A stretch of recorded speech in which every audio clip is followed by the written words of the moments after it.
Baiklah, kita akan mulai perkuliahan struktur baja 2. Di video kali ini, saya akan menyampaikan materi tentang baut aksial tarik akibat momen. Di video sebelumnya, saya sudah menjelaskan tentang baut geser eksentris ya. Nanti kita lihat dengan yang ini. Untuk referensi yang saya gunakan telah saya tuliskan di sini. Nanti bisa kalian lihat kembali. Nah, sekarang kita baca dulu tentang permodelan sambungan. Suatu sambungan merupakan sarana di mana beban-beban yang bekerja itu disalurkan. Ya. Untuk sambungan balok dan kolom, beban-beban yang disalurkan, Untuk balok dan kolom, beban-beban yang disalurkan itu berupa gaya normal, gaya geser, dan momen di sini. Nah, apabila momen lentur bekerja pada sambungan, maka timbul deformasi rotasi sebesar θr seperti gambar di samping. Nah, jadi kalau ada nilai momen di sini maka si balok ini pasti akan terjadi deformasi rotasi sebesar θr. Sehingga dia terjadi seperti ini baloknya. Sehingga kalau kita punya baut di sini maka baut di sini akan menerima gaya aksial Gaya aksial tersebut ada yang berupa gaya aksial tarik, ada yang berupa gaya aksial tekan. Maka dari itu kita belajar di sini yang namanya baut yang menerima gaya aksial tarik akibat momen. Nah, sekarang semua tipe sambungan menunjukkan perilaku hubungan momen dengan θr yang berbeda. Pertama, untuk nilai momen yang sama, sambungan yang lebih fleksibel, artinya dia tidak kaku, itu memiliki sudut rotasi yang lebih besar. Untuk nilai θr tertentu, sambungan yang lebih fleksibel menyalurkan momen yang lebih kecil. Jadi sebenarnya tujuan dari sambungan ini adalah untuk menyalurkan beban-beban yang bekerja. Nah, jika sambungan itu dia fleksibel, artinya dia tidak kaku, maka potensi terjadinya rotasi seperti ini itu akan semakin besar. Jika rotasinya akan semakin besar, otomatis beban yang mampu disalurkannya juga akan semakin kecil. Artinya dia kapasitasnya akan semakin rendah. Kita baca yang B. Momen maksimum yang mampu disalurkan suatu sambungan atau kita sebut kapasitas momen ultimat itu menurun pada sambungan yang lebih fleksibel. Artinya semakin tidak kaku sambungannya, maka kapasitas momen ultimatnya juga akan semakin menurun. Kemudian hubungan momen dan θr senantiasa nonlinier untuk setiap jenis pembebanan. Nah, ini contohnya ada 4 jenis sambungan Ada sumbu vertikal, dia adalah bending momennya, dan yang horizontalnya adalah rotasinya. Di sini digambarkan ada sambungan single siku seperti ini. Itu dia sifatnya dia sangat fleksibel sehingga apa? Saat diberikan momen dia hanya mampu naik sedikit tapi dia langsung landai seperti ini. Artinya dia tidak cukup kaku atau tidak cukup kuat. Nah, sekarang kita berikan double siku, tapi letak double sikunya dia ada di atas dan bawah. Nah, kita berikan momen, dia hanya mampu naik sedikit saja tapi juga akan langsung landai seperti ini. Nah, sekarang kita coba dengan jenis sambungan yang lain, yaitu dengan flush and plate connection di sini. Nah, dengan cara ini, maka dia akan lebih kaku dibandingkan dua sebelumnya. Berarti dia akan mampu naik sedikit naik, tapi dia akan langsung landai lagi. Nah, di sini ada extended and plate connection Artinya extended di sini, artinya platnya ada yang extend lebih di sini. Nah, dia jelas lebih kaku daripada yang ini Berarti dia akan lebih mampu naik kurvanya, kemudian akan terus landai lagi. Nah, Intinya semakin kaku sambungannya, maka momen yang mampu didistribusikan itu akan semakin besar. Artinya kapasitasnya juga akan semakin besar.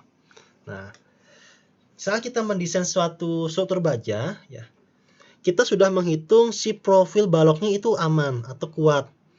Tapi jangan lupa sambungannya juga harus kuat, ya, karena pas sambungan itu untuk menyalurkan momen pada balok ke kolom. Jika sambungannya dia gagal, maka ya percuma. Balok kita kuat tetapi sambungannya gagal, ya. Pasti akan kolaps juga struktur kita. Nah, tipe-tipe sambungan, ya. Jadi tipe-tipe sambungan di sini itu berbagai macam, ya. Ada yang menggunakan siku, ada yang menggunakan plat, ya. Nah, kalau kita menggunakan siku seperti ini, ya. Ada yang single siku, ada yang double siku seperti ini. Kita dapat menggunakan teori yang sudah kita belajar di geser eksentris dan kita gabungkan dengan teori yang kita pelajari di aksial tarik akibat momen. Ya, mengapa demikian? Kalau kita menggunakan sambungan seperti ini, ya, berarti untuk menghitung kapasitas baut yang ada di sini itu menggunakan teori geser eksentris. Sedangkan untuk baut yang di sini itu kita akan menggunakan teori dari tarik akibat momen, ya. Jadi seperti itu. Jadi kita bisa menggunakan kombinasi teori yang kita sudah gunakan. Kemudian untuk yang siku seperti ini, nah di sini dia sudah jelas tadi menggunakan geser eksentris. Yang di atas di sini dia menggunakan tarik akibat momen. Kalau di sini dia menggunakan tarik akibat juga momen. Kalau di sini ada tekan akibat momen, ya. Dan di sini dia adalah sebagai geser saja, ya. Nah, jadi kalau kita lihat di sini, ya, jenis sambungan itu berbagai macam, ya, ada banyak jenisnya. Tetapi perilakunya juga pasti berbeda-beda. Nah, kita harus jeli melihat arah gaya yang diterima oleh baut itu dia bagaimana. Berbagai macam jenis, berbeda-beda jenis bautnya, sambungannya, maka perilakunya juga akan berbeda. Ya. Nah, ada lagi yang seperti ini. Ya. Kalau seperti ini, berarti dia akan menerima gaya aksial tarik dan aksial tekan, ya. Nanti tergantung posisi garis netralnya. Nah, kalau sudah seperti ini, berarti balok ini, ya, balok ini kita las terlebih dahulu di bengkel, itu bersama dengan platnya, ya.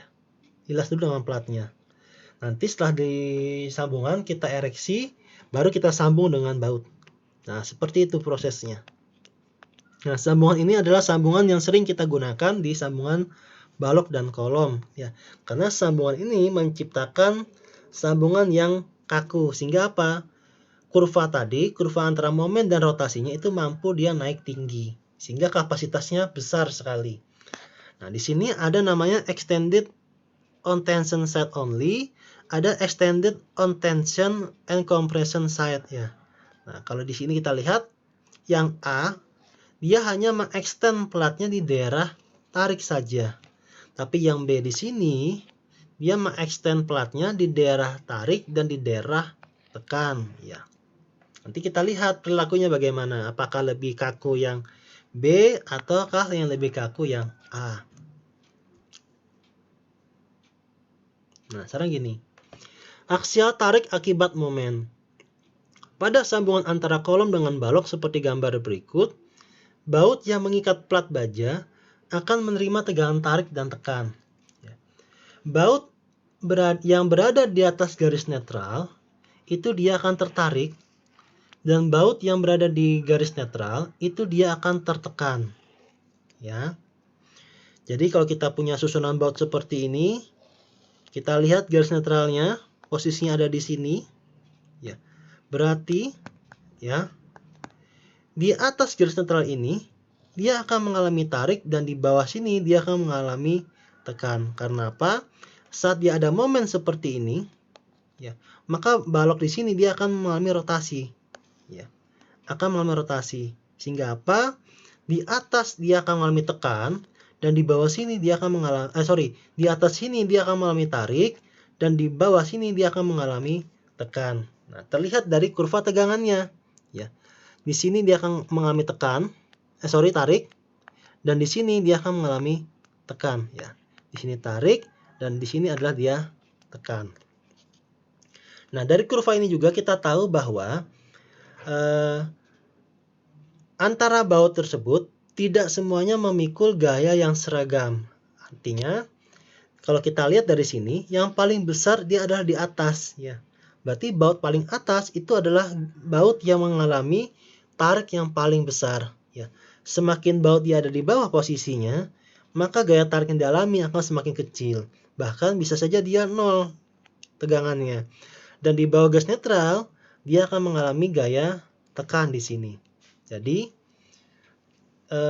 gaya yang dipikul oleh baut ini tidak sama rata. Posisi yang paling atas, ya, posisi yang paling atas di sini, dia akan menerima gaya tarik yang paling besar atau gaya tarik yang paling ekstrim. Oke.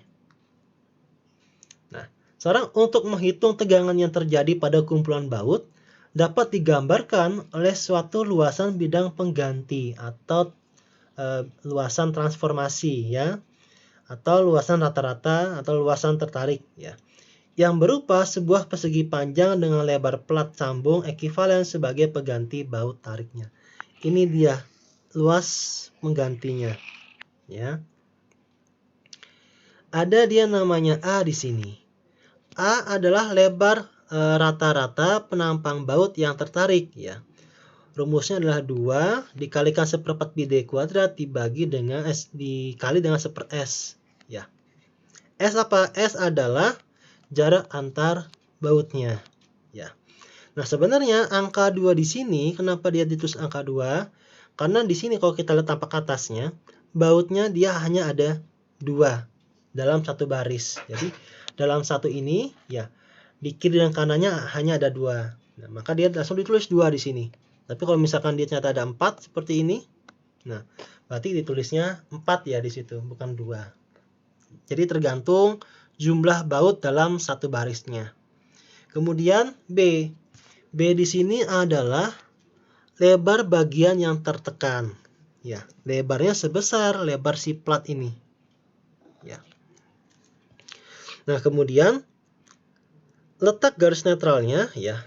Kalau kita lihat, maka kita menggunakan statis momen di sini, yaitu kita hitung dulu luas ininya, ya, luasnya berapa, yaitu B dikalikan X, dikalikan jaraknya dari titik berat penampang ini ke garis netral berapa, yaitu adalah setengah dari X, ya.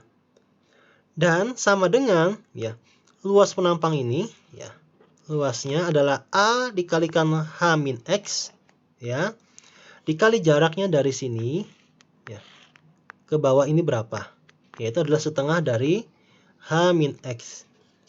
Persamaan ini kalau kalian selesaikan akan memunculkan persamaan kuadrat, ya. Nanti bisa diselesaikan untuk mendapatkan X-nya dengan cara rumus ABC. Nah, sekarang kita lihat contoh perhitungannya. Jadi ada contoh di sini, sebuah sambungan balok kolom, tapi balok di sini ditambah namanya kenibres, ya. Nah, ditambah kenibres di sini.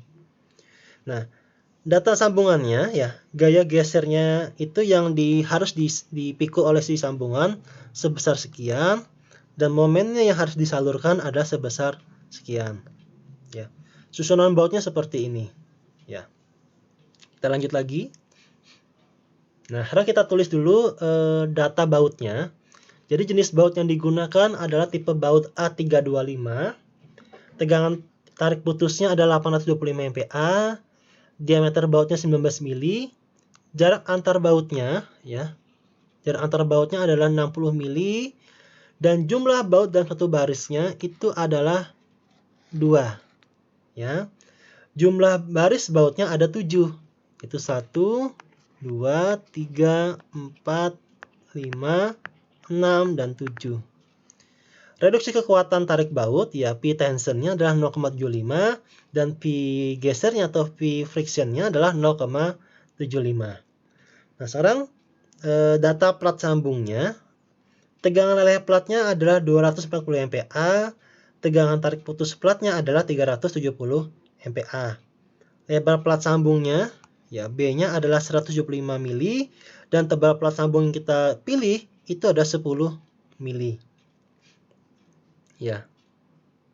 Biasanya B di sini ya, dia mengikuti lebar WF atau si lebar flange si kolomnya ya.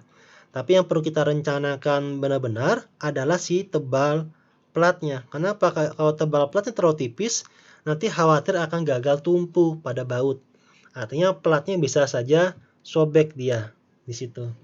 Jadi tebal plat ini harus kita asumsikan dengan benar. Minimal setebal dengan flange dari si kolomnya.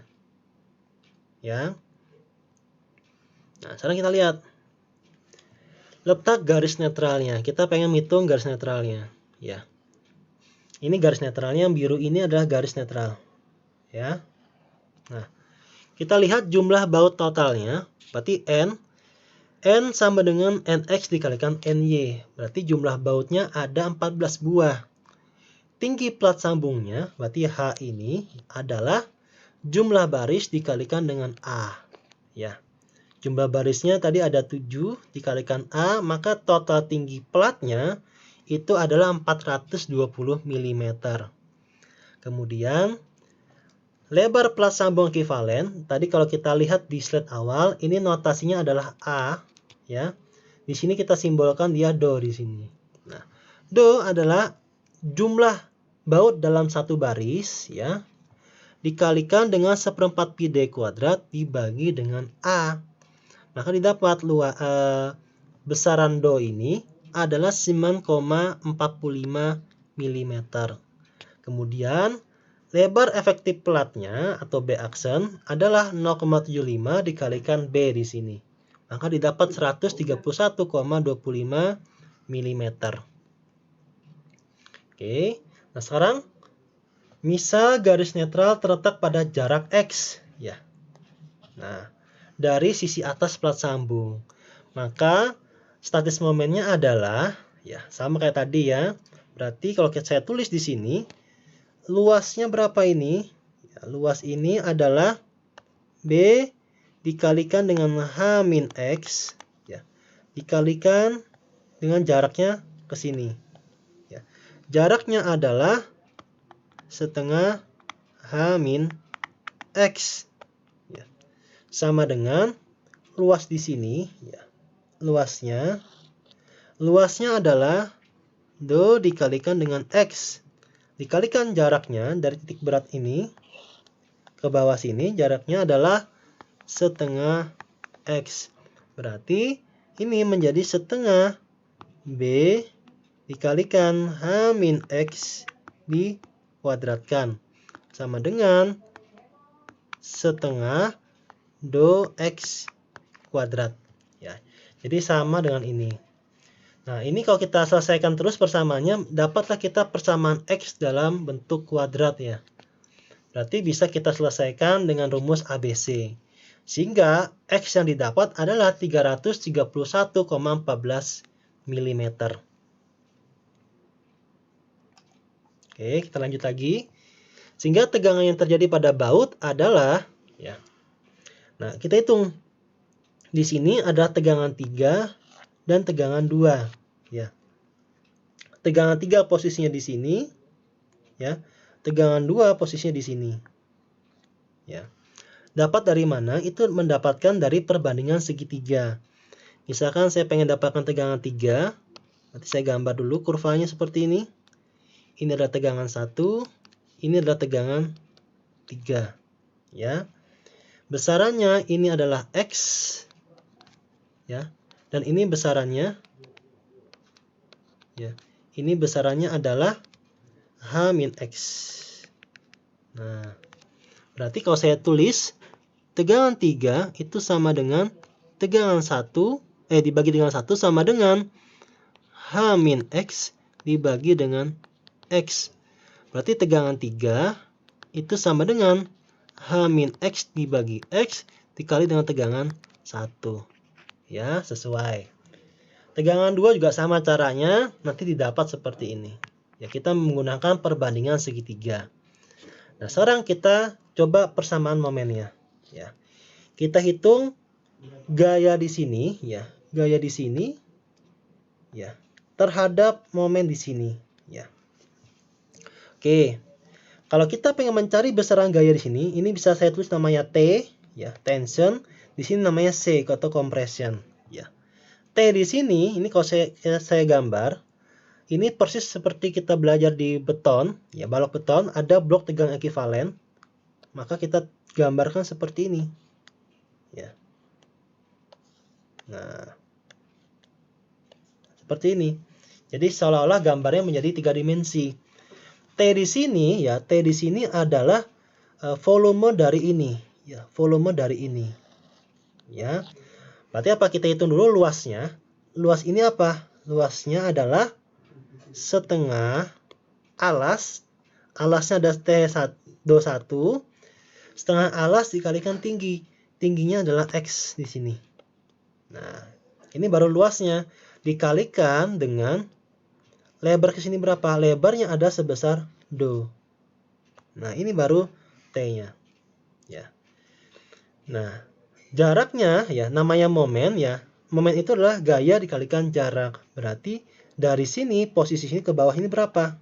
Ke garis netral. Itu adalah 2/3 X ya. Dikalikan dengan 2/3 X. Nah, ini adalah dari sini. Nah, sama dia rumusnya. Yang bawah juga sama. Yang bawah berarti menjadi setengah alas ya. Setengah alas, alasnya ini ya. Setengah alas ya kan, dikalikan tingginya ini, itu baru luasnya, dikalikan lebarnya supaya dia jadi volume, dikalikan B aksen ya.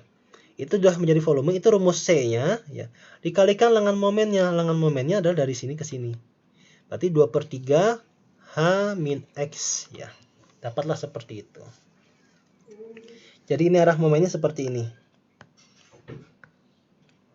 Ya, karena dia seragam, arahnya sama, maka dia dijumlahkan. Oke.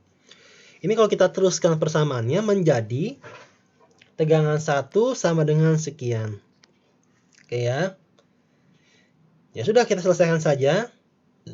Tegangan 1 ini dapatnya adalah 133,06. Nilai MU ini dapat dari soal tadi, ya. Tegangan 3 juga kita masukkan persamaannya, dapatnya sekian. Tegangan 2 kita dapatkan sekian, ya. Nah, kita tulis tegangan tarik putus bautnya adalah 825 dan tegangan tarik putus platnya adalah 370 MPa. Sudah. Nah, sekarang kita hitung gaya tarik pada baut, ya. Jadi, yang kita hitung cukup saja hanya baut yang ada di paling atas, ya. Karena apa? Tegangan baut yang paling atas itu adalah tegangan yang paling besar atau gaya yang paling besar. Semakin dia ke bawah, maka gaya tariknya akan semakin kecil. Dan semakin ke bawah, maka dia akan semakin tekan dia nilainya. Jadi cukup kita ambil yang tegangan 2 saja sebagai tegangan tariknya. Nah, kita lihat.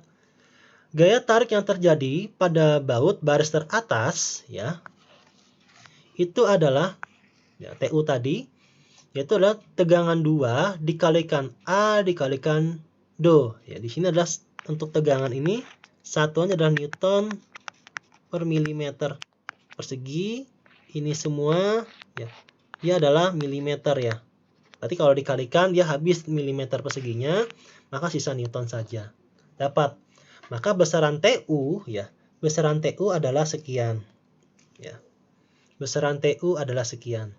Nah, gaya tarik yang ditahan satu baut ya, karena tadi satu garis ini, ya, satu TU ini ada 2 buah baut, ya, ada 2 buah baut seperti ini. Nah, 2 buah baut seperti ini, maka kita bagi TU dibagi dengan 2 atau dibagi dengan NX. Ya. Maka dapatlah gaya tarik yang ditahan satu buah bautnya itu adalah 34.000 sekian Newton. Nah, ini adalah gaya yang dipikul oleh satu buah baut paling atas, ya. Nah, sekarang kita hitung kapasitas bautnya. kita menggunakan diameter 16 mili ya tadi ya, kalau tidak salah. Maka 1/4 pi d kuadrat dapatnya 284 mm persegi. Maka tahanan tarik nominalnya satu bautnya adalah sekian. Sehingga kalau kita kalikan dengan reduksi tensionnya menjadi adalah sekian. Nah ini karena kapasitas dia lebih besar daripada gaya tarik yang terjadi, maka dia aman. Oke, gaya tarik kita katakan aman. Nah sekarang adalah gaya geser. Ya, gaya geser berarti gaya lintang tadi yang ada di soal dibagi dengan seluruh jumlah total baut dapatnya adalah sekian. Ya. Untuk bidang geser M sama dengan 1. Ya masih ingat ya. Kalau misalkan kita lihat contoh soalnya. Nah, di sini. Nah, di sini bidang geser cuma ada 1, ya. Bidang geser cuma ada 1. Masih ingat? Kalau kita punya plat seperti ini, nah, bidang geser itu yang di sini, ya. Berarti dia cuma ada 1, ya. Tapi kalau misalkan platnya seperti ini susunannya. Nah, bautnya di sini, maka bidang gesernya ada 2. Ya. Maka kita tulis bidang geser sama dengan 1 di situ.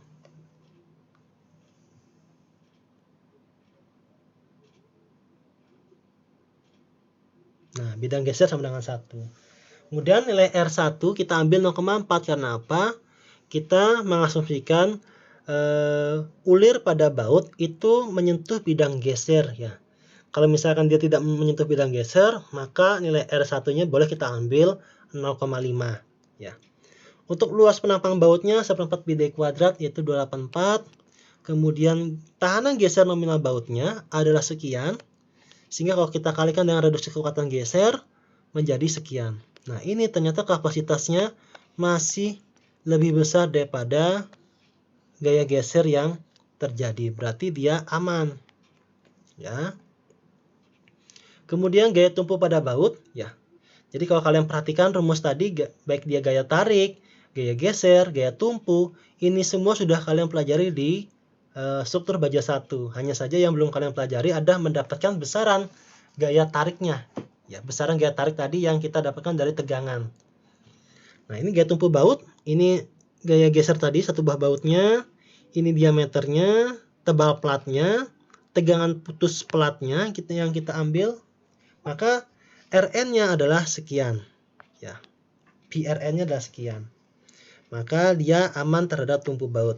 Kalau dia tidak aman, maka bisa terjadi sobek pada platnya ya, sobek pada plat di daerah lubang bautnya. Nah, sekarang kombinasi geser dan tarik ya. Untuk mendapatkan F1 ya, F2 ini kalian lihat di bukunya Agus Setiawan di tabel 6.2 ya. Di halaman 125 itu yang buku yang seri lama ya, yang dulu yang karena bukunya Bapak Agustion ini ada 2 versi ya. Kita ambil yang lama. Itu untuk tipe baut A325 ya. F1-nya adalah 807 dan F2-nya adalah 621. Dan nilai R2-nya adalah 1,9. Nanti lihat di tabel tersebut ya.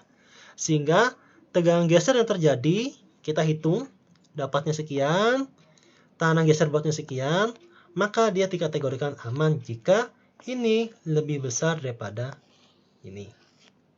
Oke ya. Sekarang kita hitung gaya tarik yang terjadi ya, gaya tarik yang terjadi, tahanan tarik baut. Ini bukan friction ya, seharusnya tension di sini. Nah, ini juga tension.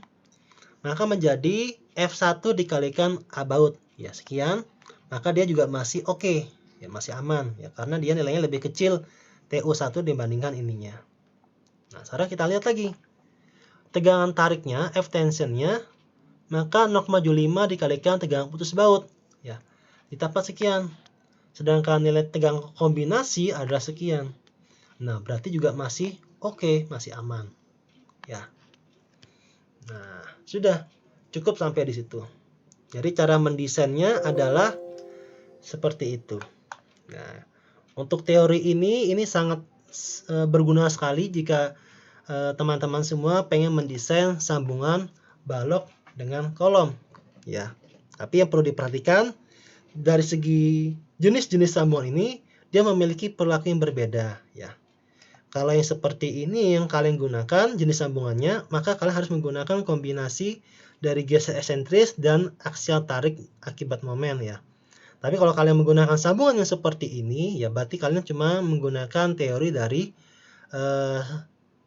tarik akibat momen saja ya. Saya rasa itu materinya. Saya ucapkan terima kasih.